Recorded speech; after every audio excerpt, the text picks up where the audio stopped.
Hello, this is Danny Raymond, the voice behind Ray's Guide. We've been given a launch promo video from CIG about the Starlancer TAC, and it pretty much just validated that nothing had changed from the information given at citizencon. And with that confirmation, I certainly will be interested in seeing that in person during ILW because it is indeed an interesting ship. But the subject of this video is when I see it, what am I going to be comparing it to?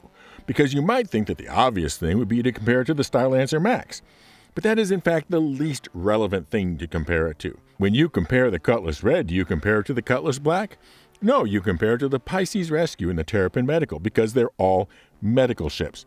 And you wouldn't say, I don't need to buy the Cutlass Red because I already have the Cutlass Black. Now, would you? But you might say, I don't need the Cutlass Red because I already have a medical Terrapin or a Pisces Rescue. And that is what I am meaning in terms of comparing to the TAC.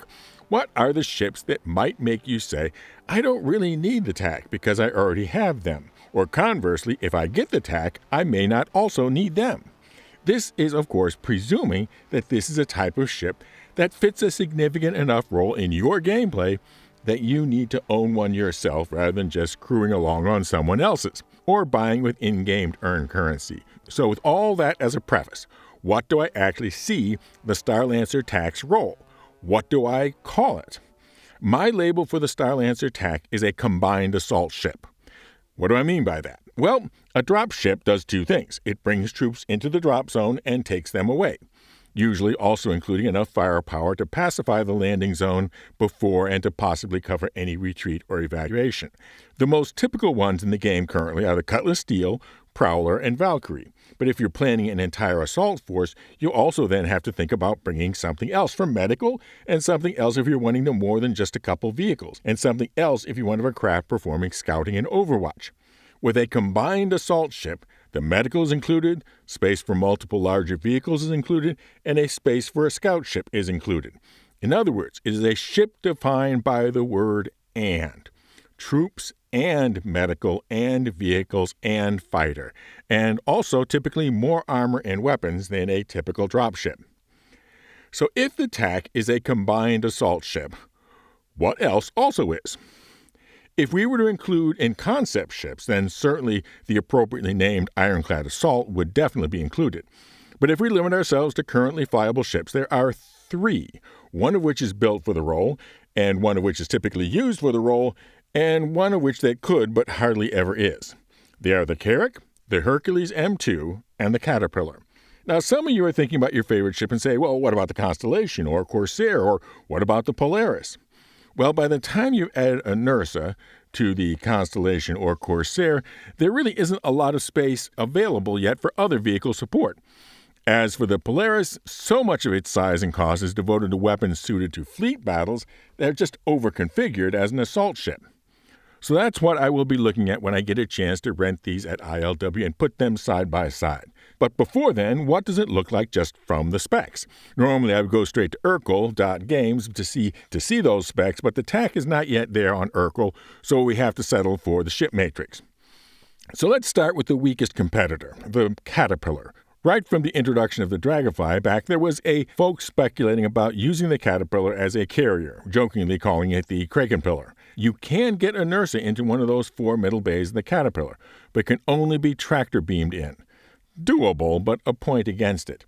In the remaining three bays, there are options for either Furies or Merlins or any of the hover bikes. The new doors on the Caterpillar do go all the way to the ground, but they don't have an intermediate stop at deck height, so bringing in a buggy-type vehicle, nothing quite works as well as it should, and as well as the ramp ships.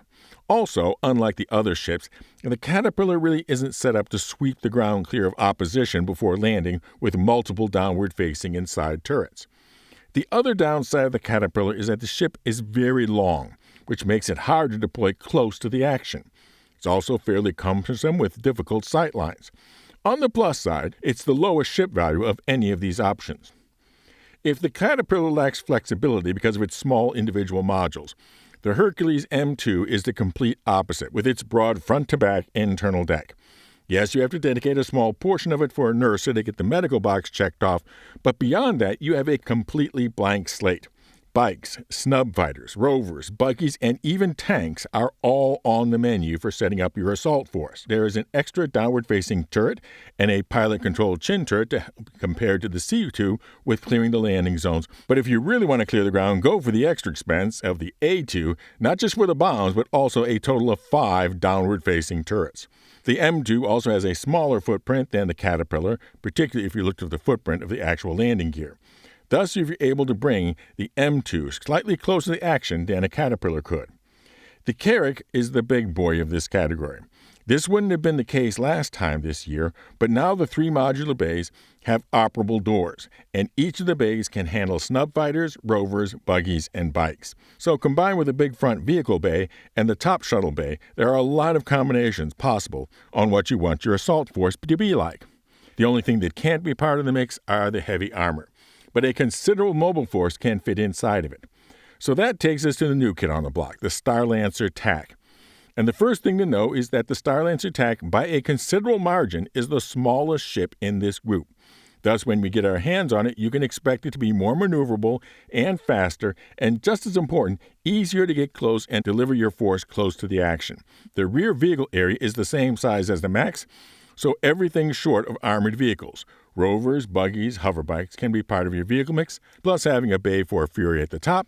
Still, that would be a smaller complement of vehicles than could be brought to bear with any of the other ships in this group. So what does all that boil down to for the fleet planner? Well, to give it a TLDR. If the Starlancer TAC feels too small, then you need the Carrack. If the Carrack feels larger than you need and more cumbersome, then you need the TAC. Either way, if heavy armor needs to be part of your assault force, then you need the Herc, and if you need to economize, you can use the Caterpillar. But before all that, though, is the idea of a combined assault ship even fit with your plans? Is this the kind of gameplay that you like? Is it the size of team that you are likely to assemble? And would you be happier with just being part of that team rather than the one doing the assembling of it? Because let's be honest, the TAC is not the Starlancer U solo. That's a lot of empty drop seats and turrets for no good. Now for an update on my giveaways, the submission deadline for the members' Hangar Skill Contest is over. I'll be assembling the voting thread for the members and announcing the winners during Invictus. Also during Invictus, I'll be announcing the next skill contest, which will be open to everybody. Then we'll have the annual IAE Week giveaway coming up with the shiny stainless steel serious shipping ship, the Starlancer Max, and then the Grow the Channel ship giveaway at 20,000 subscribers for the winner's choice of the marvelous multi-role multiplier mining meta, the Arasta, or the Banu Big Box Bargain Bazaar, the Merchantman. 1 entry per video. Members are entered automatically. Everyone else just subscribe and comment with the secret word. And the secret word for this video is the category of ship that I will regard the Starlancer TAC as being. Fly safe, keep it real, and I'll see you in the verse. This is Daniel Raymond for Ray's Guide.